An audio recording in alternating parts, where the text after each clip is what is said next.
Okay, so good day to everyone. My name is Warren C. Ablat, and I am here to tackle about my profession, which is clinical psychologist. So, what does a clinical psychologist do? So, a clinical psychologist, it is a mental health profession with highly specialized training in the diagnosis and physical treatment of mental, behavioral, and emotional illnesses, including obsessive compulsive disorder or OCD. So, we all know about psychology, right? We try to study the human mind.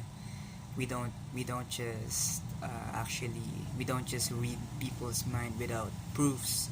We don't just say something out of the blue without factual information behind to support those claims. we we use research, we use factual informations to back up our claims, like I said. So there you have an idea what a clinical psychologist do. So what are the specialties of clinical psychologists? So clinical psychology is the psychological specialty that provides continuing and comprehensive mental and behavioral health care for individuals and families, consultation to agencies and communities, training, education, and supervision, and research-based practice. It is a specialty. It is a specialty in breed, one that broadly inclusive of severe psychopathology and marked by comprehensiveness and integration of knowledge and skill from a broad array of disciplines within and outside of psychology proper. The scope of clinical psychology encompasses all ages. So it means that everyone is in the scope of clinical psychology. It may be a kid, a baby, or that's rare, but kid, teenagers, to adults, to um, old ones. It also scopes everyone, you know, regarding their culture, their diversities, many more. So, what are the advanced scientific and theoretical knowledge to the specialty? So, understanding psychopathology and first is understanding of psychopathology and diagnostic intervention considerations. Second, mental health issues across the lifespan based on a solid understanding of psychopathology. Third, assessment. Ability to integrate and synthesize personality test data with additional standardized assessment measures. Number four is consultation. Ability to consult with other health and behavioral healthcare professionals and organizations regarding severe psychopathology, suicide, and violence. Number fifth is research-based engagement with specific research and critical review of science, knowledge, and methods pertaining to those areas identified as distinct to clinical psychology.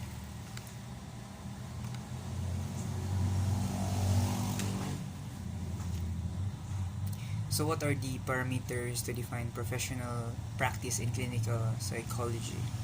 So, number one is first is populations. Clinical psychology as a specialty provides services to individuals, to people, and families across a society from all ethnics. You know, might be different ethnics, cultural, and socioeconomic backgrounds, as well as groups of and communities. No, doesn't really matter what you do, what your culture is, what your ethnicity is. You are part. You know, you're sakop ka nung scope ng clinical psychology. So problems and issues. So this is where the clinical psychologists do their thing. They help the persons with their problems and issues in life. So the specialty of clinical psychology addresses behavioral and mental health issues faced by individuals across the lifespan. So this includes intellectual, emotional, psychological, social, and behavioral maladjustment, disability and discomfort, minor adjustment issues, as well as severe psychopathology. So like anything that regards to your mental health, we try to address that and help people to solve those problems for them, for in order for them to have a better life. So what are the procedures in clinical psychology? So first is assessment, no? Diagnostic interviewing, behavioral assessment, administration and interpretation of psychological test measures. So those are the first steps for that the patient or the person goes through. Second is intervention, primary, secondary, and tertiary relevance, clinical services to individuals, families, and groups. Number 3 is consultation, inter and intra-professional practice with other health and behavioral health professionals and organizations. Number 4 is research, of course.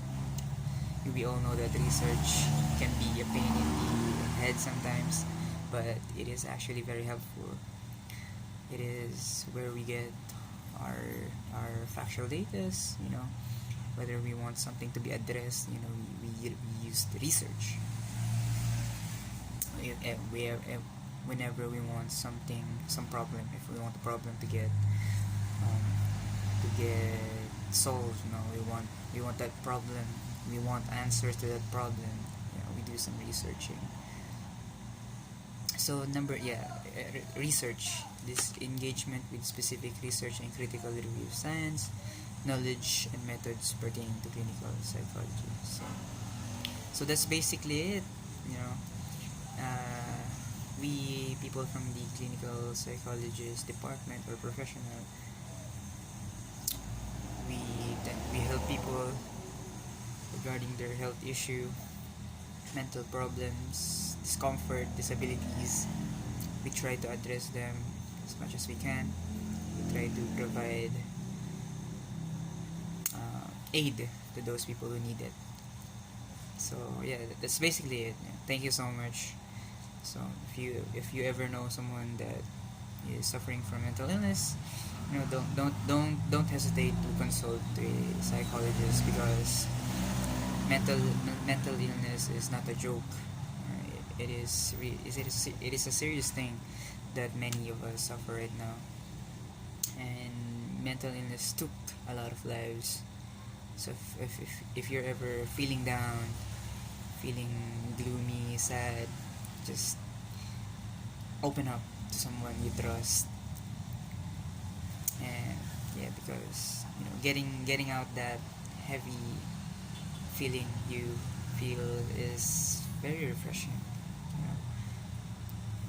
And if it's someone you trust, then you can be open, as much open as you want. Just spreading awareness that mental illness is not a joke. It is a serious problem in our society right now, and it is growing rapidly.